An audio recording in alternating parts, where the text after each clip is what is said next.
your mother was so beautiful. Your mother was really a beautiful girl. She was a kind, caring person.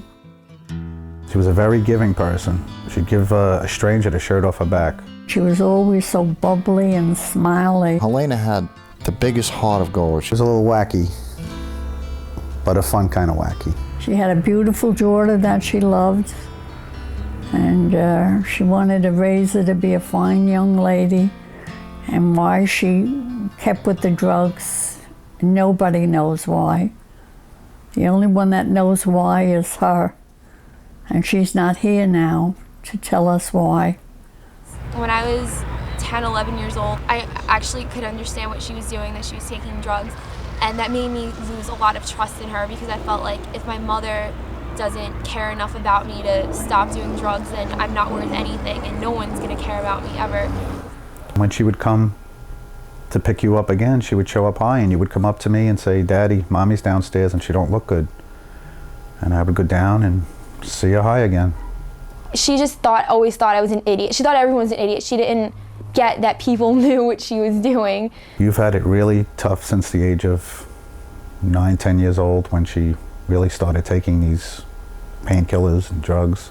My sister somehow got into this, your mom, she got into this thing where they were just giving her medication and just giving it to her, and she wouldn't tell anyone. She'll get a refill of 120 and another 120.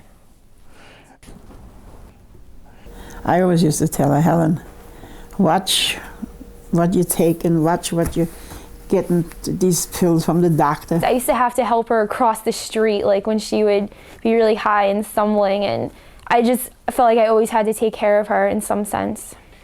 Sometimes she couldn't even get out of bed because she just tried to lift herself up. She couldn't get up.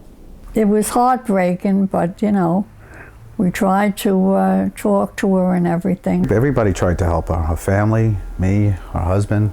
I couldn't stop her. I couldn't stop because they were all prescribed. I said to myself, I did all I could. I spoke to her every day. I begged with her. I said, Helen, please, please, Helen. She would always say, oh, I'm going to, go get help or whatever, and she would go to the hospital. 3 days later, she'd be let out. I say, where are you? And she'll say, I'm home. I said, what? I said, Helen, you should have stayed there. She would come to school really high and pick me up, and it was just really embarrassing. I heard from a neighbor that she was picking you up from school high, so I went up there and witnessed it myself, and she was pretty bad. She was in bad shape.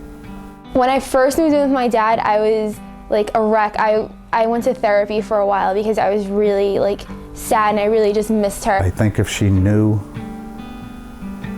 the pain that she caused you, maybe that would have helped a bit, made her stop. I felt like maybe I wasn't enough for her, to make her happy, because if she had to take these pills and if she was so depressed, it made me feel like maybe I wasn't enough,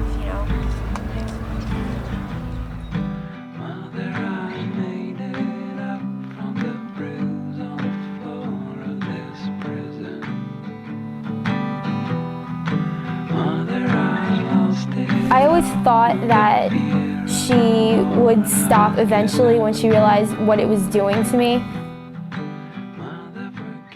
It happened about 4:30 in the morning when I found her. He started to cry. And I said, what's wrong? What's the matter? Is something wrong with Helen?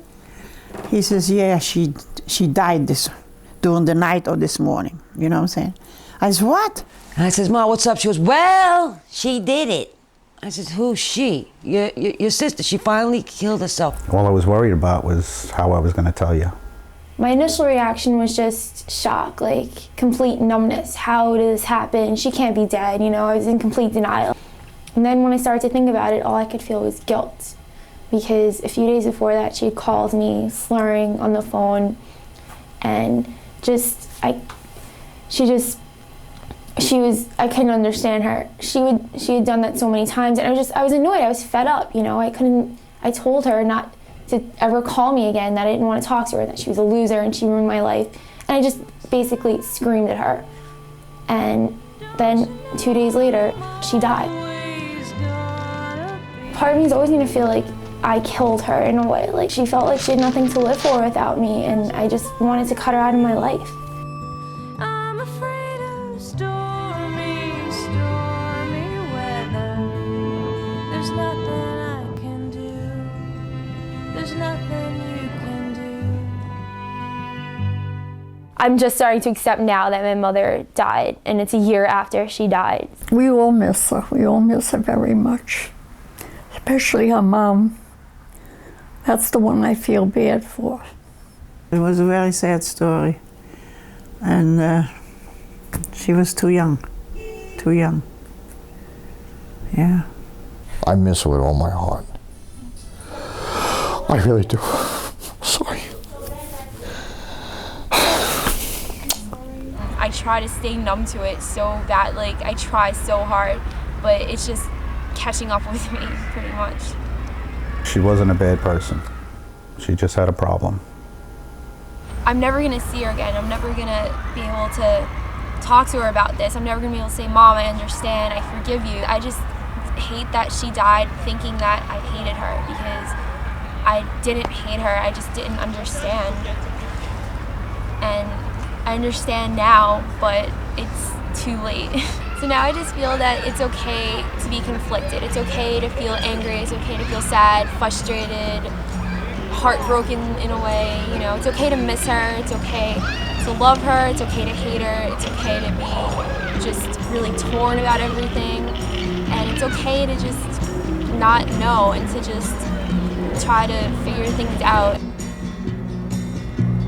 Do you sling when you notice the stripes, the dirt in your bride?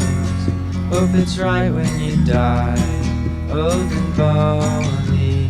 Dawn breaks like a bolt through the hall. Never should have called, but my head's to the wall and I'm lonely. And if you took to me like a girl takes to the wind, well, I'd have jumped from my trees and died.